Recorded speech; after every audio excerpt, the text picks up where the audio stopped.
Welcome to What to Watch Wednesdays, hosted by someone's favorite film buff, Nathan. I love movies and I want to share that with you.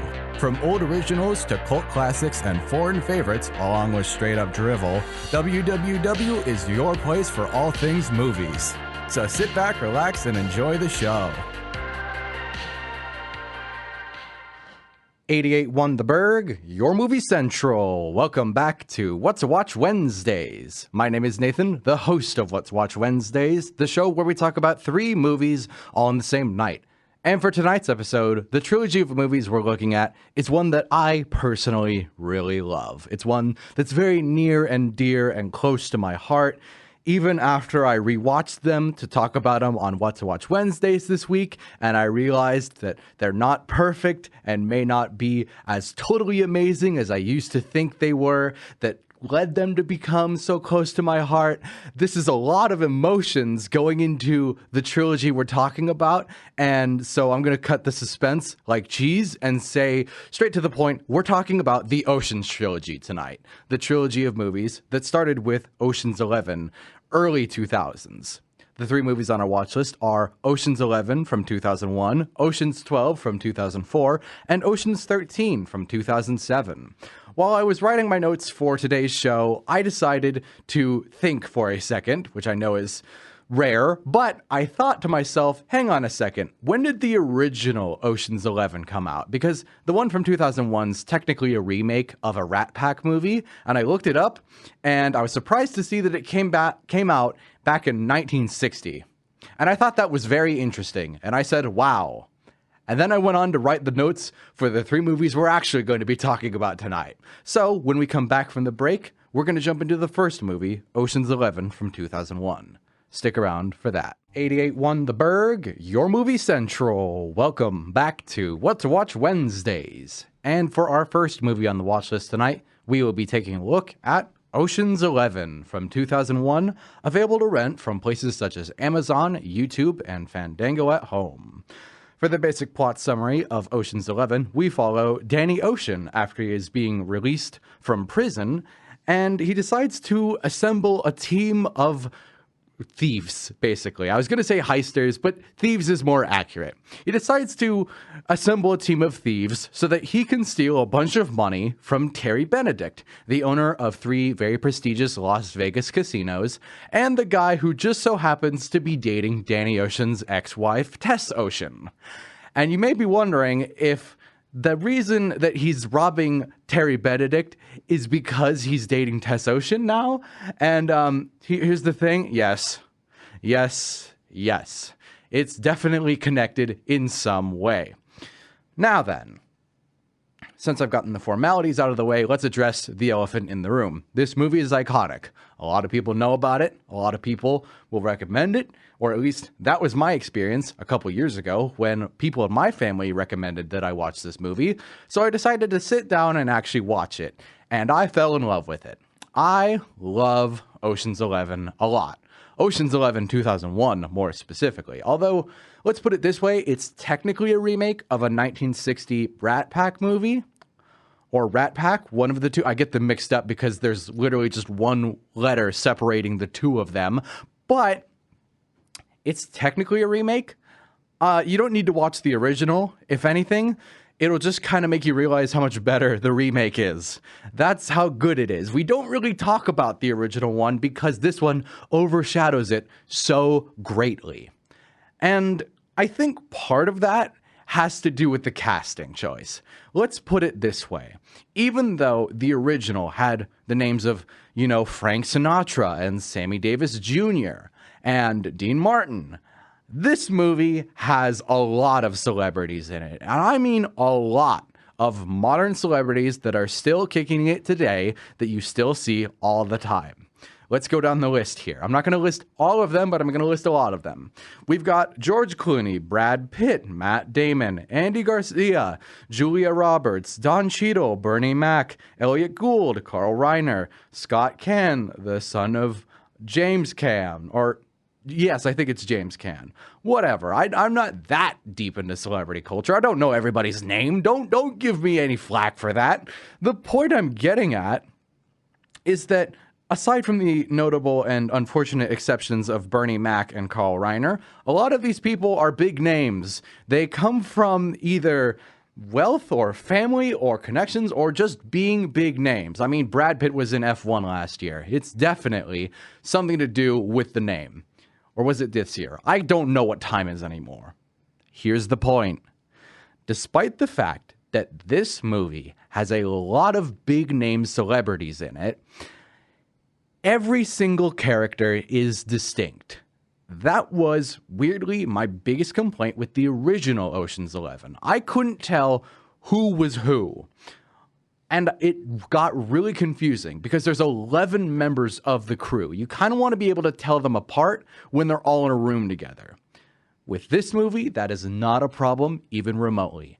Each character is distinct, both visually, personality-wise, function-wise, just in general wise. There is so much depth given to each of them, or at least not depth, so much personality given to a lot of them. And despite the fact that they're all just big name celebrities, none of those personalities really clash with each other. They are clearly trying to work together and do something in a way where it doesn't feel like it's a competition. If it is competition, it's clearly friendly competition. And if it's not friendly competition, then let's just put it this way. Maybe the director went in and made sure that celebrity didn't show up as often as the other ones in the editing room. I feel like that would be something Steven Soderbergh would have done with these movies. I'm pretty confident in saying that as a gut instinct. But with all of that, you want to hope that the movie itself is also pretty good, because personality is one thing. Having a plot to base that personality structure around is another thing. And this is where I say, from my own perspective, I think the editing and pacing in Ocean's 11 is perfect, at least in my opinion. I love the editing and pacing of this movie. It's lightning fast and it gets to the point, but it's never moving so fast that you can't understand and pick out each of those personalities. It works very well in tandem with each other. We also have a really fun exterior from not just the pacing and editing, but we have just a fun setup to begin with, a fun execution of the idea. And it's a heist movie. You're supposed to be having fun with how the music is implemented, how the characters are interacting with each other. You're supposed to have fun with it all. And despite having so much fun with it, I was shocked to realize, hang on a second, there is something kind of just below the surface with Ocean's 11. It's nothing too deep, but it is an idea of a possibly deeper message that isn't just, we are suave celebrities stealing from another suave celebrity to get a bunch of money and make out with Julia Roberts. There's something beyond just that, just below the surface. I swear to you, it's there if you're looking for it. And I know I've been looking for it every single time I watch this movie. I find it interesting how much it keeps popping up each time I look at it. I think part of that is just helped along with how snappy the dialogue is, or sometimes the lack of dialogue. That's what I'm getting at when I say there's something deeper. You ever notice that sometimes Rusty doesn't talk? You know, the character played by Brad Pitt? Sometimes he doesn't talk. And the parts where he doesn't talk are very interesting to me. Trust me, if you just rewatch the movie, you're going to notice the differences in how he either talks when needed and keeps his mouth shut when not, except around Danny Ocean. And even then, sometimes he does. Not going to get too much further into it than that, but I will say that despite this movie's flaws, I love it. And there are a couple flaws, a couple minor flaws, but flaws nonetheless. I mean, we have a scene near the beginning of the movie where it's just a bunch of celebrities playing poker, and quote-unquote Rusty Ryan, Brad Pitt, is teaching them how to play poker. And when it first happens, you're like, okay, if I don't know any of these B-list celebrities, I'm not going to get this scene. And yet when Danny Ocean, George Clooney, walks in, all of a sudden it becomes really interesting why that scene's in the movie to begin with. This is all coming from the perspective of someone who's seen this movie multiple times and has never truly got that poker scene. I've never understood why it was there until probably my fifth time watching this movie. I suddenly understood exactly why it was in there. and I won't get too in-depth about it again, but what was originally seen as a flaw has now become a strength of this movie. That's how much I love it.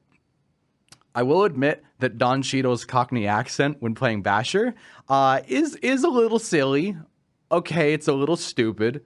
Okay, it kind of sucks. But my response to that is, so what? It doesn't matter. I had fun with it. I thought it was really, really funny that his Cockney accent sucked. I will always think it's funny, especially when I rewatch this movie again and again and again. I will continue to rewatch this movie so many times. I adore Ocean's 11 a lot. I can't exactly say the same for the sequels, but they have their own thing. But that'd be getting too far ahead of ourselves. So we're going to go to break, and when we come back, we're going to jump into Ocean's 12. Stick around for that.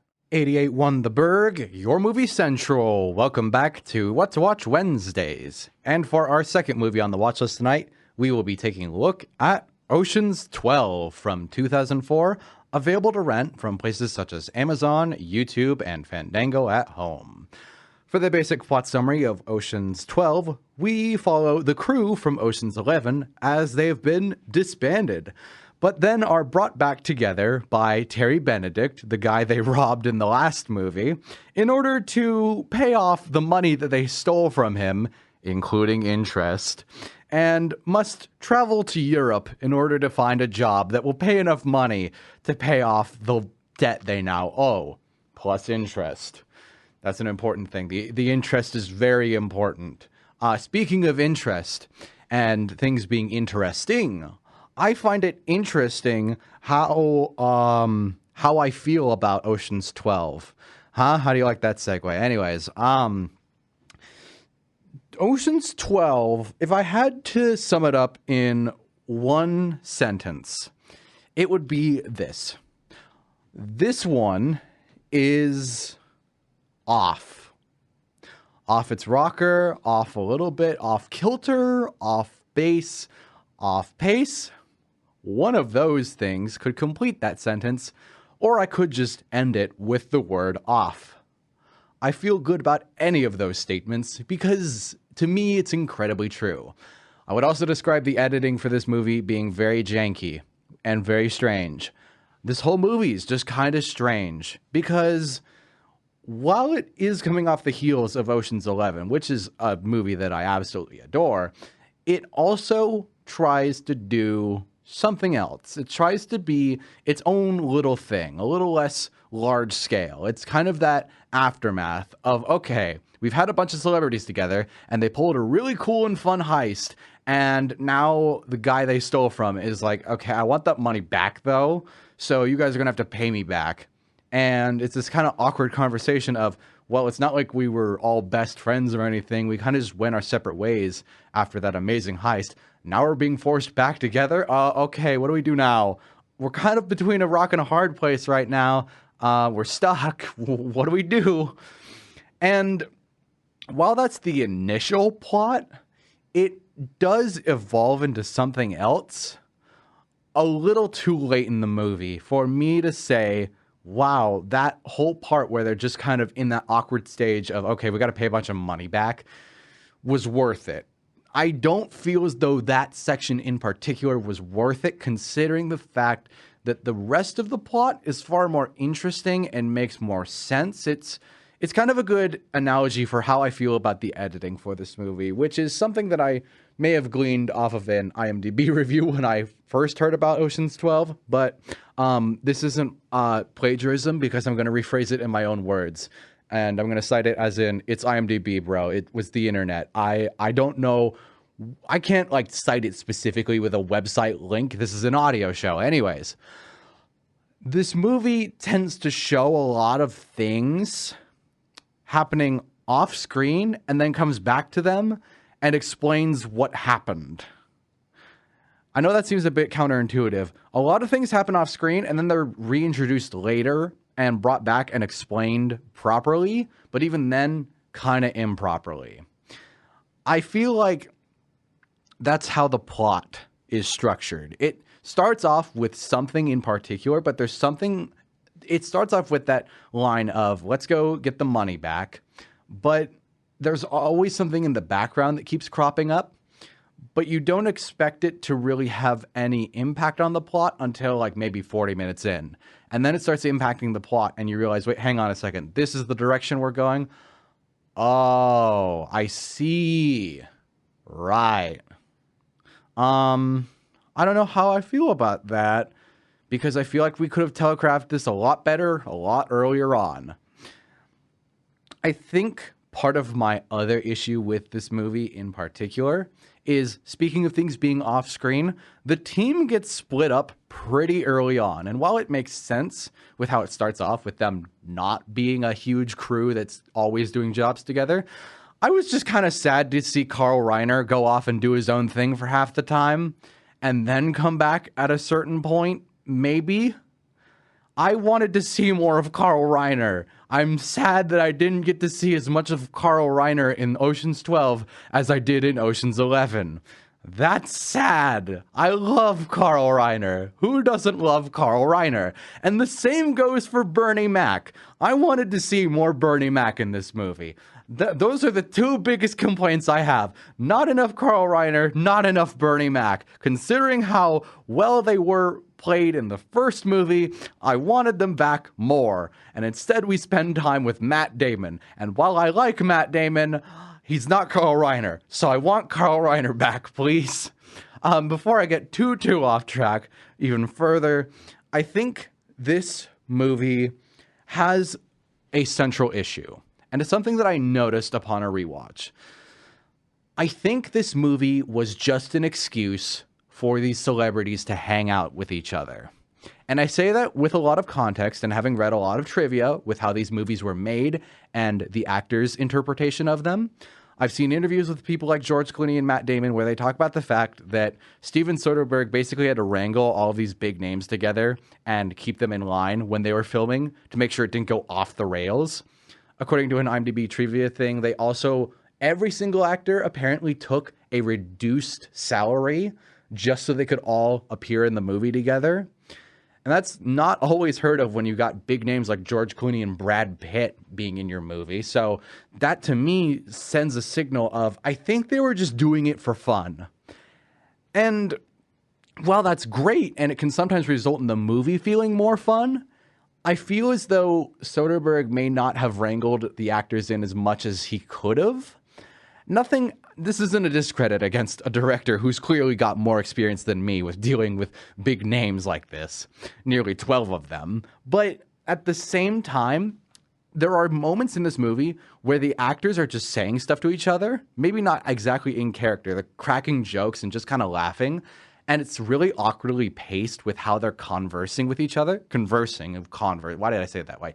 With how they're talking to each other, it feels so awkwardly paced that my gut instinct is to say, this feels like they just filmed the actors improvising with each other and then had to cut around it at times. And while that's fine for a big name celebrity movie like this, at other points in this movie, it feels really fast-paced, kinetic, and interesting along the same lines of the original Ocean's 11. When the original Ocean's 11 did not have those moments of funny little improv bits. And because those are spliced in here, it doesn't match. It just doesn't match with what the first movie was trying to achieve. And while it's interesting and entertaining, it's also a bit weird and feels a bit cheap. If I'm being completely honest, it's kind of like, well, you could have tried a little harder to not just be constantly improvising. Are you just going to improvise? Okay. Oh wait, you can do what the first movie was doing. You're just choosing not to for these moments. Oh, okay. I'm not mad. I'm just confused. I think that's the best way I can describe it. I will say I like the addition of Vincent Cassel and definitely Catherine Zeta-Jones. They add quite a bit to their dynamics. I think they could have been expanded a bit further, but Vincent Cassel is so silly and petty that it's hard to expand on it, and Catherine Zeta-Jones is Catherine Zeta-Jones. There's not much to expand on because she's just that natural amount of talent. Anyways, I will say that I was weirdly charmed by how all over the place this movie made me feel. And that's kind of how I also felt about Ocean's 13, but in different ways. And again, that'd be getting ahead of myself, and we wouldn't want that happening with how Ocean's 12 is structured. So we're going to take a break, and when we come back, we'll jump into Ocean's 13. Stick around for that. 88 won the Burg, your movie central. Welcome back to What to Watch Wednesdays. And for our third and final movie on the watch list tonight, we will be taking a look at Ocean's 13 from 2007, available to rent from places such as YouTube, Amazon, and Fandango at home. For the basic plot summary of Ocean's 13, we follow the gang from Oceans 11 and 12 as they unite after their mutual friend Ruben is double-crossed by the very up-and-coming Willie Bank, and they decide to do a whole revenge plot to steal a bunch of money from Willie Bank because he betrayed their friend Ruben. And it's got to be personal. This isn't business, this is personal now. So, with that out of the way, let's address something that I brought up when I was talking about Ocean's 12. Ocean's 12 felt odd to me because I was kind of charmed by how schlocky and jagged and rough around the edges it was. Ocean's 13 is strange to me for different reasons. It's still very strange to me personally, because when I first watched it, I watched it right after having watched Ocean's 12 for the first time. And my initial reaction was to say, wow, I really liked Ocean's 13. I actually think it's better than Ocean's 12. I really, really like it. Having rewatched it, I don't know if I feel that way anymore. So now I'm very conflicted on whether or not I've just gotten different standards. Maybe I'm more critical, maybe I'm less critical, maybe I legitimately just like Ocean's 12 more. I can't really tell where my brain is at anymore with this trilogy. I just know that I like it for interesting reasons. I think part of what makes Ocean's 13 stand out to me is the fact that it has Al Pacino in it, and yet Al Pacino is not acting as Al Pacino. He's very calm and collected. He only yells a couple times in the movie. He's very sly and to the point, and while I understand that that's technically what a lot of Al Pacino's work consists of, he's also very well known for yelling. He feels so neutered in this movie in a way that just doesn't feel the same. He's really mellow in comparison to a lot of his more electric roles, and I feel like they kind of told him to just tone it down a lot so that he doesn't overpower any of the main actors. And I think that kind of speaks volumes to what this movie was trying to do, because, I mean, what made the original and the second one to some extent work was the fact that they were balancing out how the actors interacted with each other as characters. Now that we've got Al Pacino, I don't think a lot of people are going to unsee that it's Al Pacino. And it's not like Willie Bank is exactly the character of the year. I can't get over the fact that his name's Willie Bank. That's a stupid name. He runs a casino and his name's Willie Bank. Wow, what a creative and interesting name that is related to money. I'm sure that wasn't made as like a pun that didn't go through at all. I'm sure it's not like a, money thing. I couldn't tell you that it was totally not a money thing. Anyways, kind of a stupid name. I think I also am a bit, just slightly disappointed with Ocean's 13, because from the outset, the concept is really interesting. The idea is, okay, their friend got double-crossed, so now they're going to go and steal a bunch of money from the double-crosser. And this double-crosser happens to be opening a huge casino in Las Vegas. And it's really state-of-the-art, and it's one of their biggest jobs they've pulled so far. And at a certain point, they have to reach out to Terry Benedict from the last two movies to see if he can get involved and help them with bankrolling their operation. And from the outset, that's a really interesting proposition.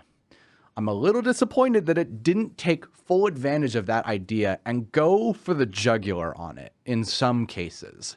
I think the casino itself is the most interesting thing, and how they're infiltrating it is very fun and creative and very in line with how the original was structured. Unfortunately, I feel as though from the outset, they kind of rush to get to the point of what's happening, why it's happening, what they're going to do about it. It goes way too fast. Even Ocean's 12, for as jagged and as weirdly edited as it is, pacing-wise, I think it's a lot slower and more deliberate than Ocean's 13 feels. Because Ocean's 13 feels rushed in a way that is not benefiting it in any way. I know heist movies tend to be fast, but wow, is it fast. It's too fast. And because it has a 6-month time jump, not even 30 minutes into the movie, I kind of lost a lot of investment in what was going on just on the sheer basis of, oh wait, it's 6 months later now? We're doing this now? This isn't an epic movie. You're like 20 minutes into your fun 2-hour heist movie. That's a bit of a kind of kick in the face of, okay, what am I supposed to feel now?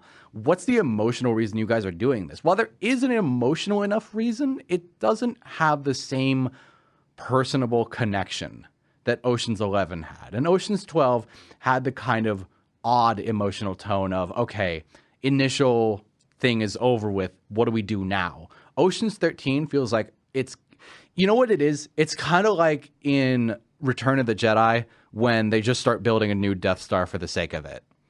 It feels very thrown in your face of like, okay, we're doing this again, but bigger and better, or more lackluster kind of a thing.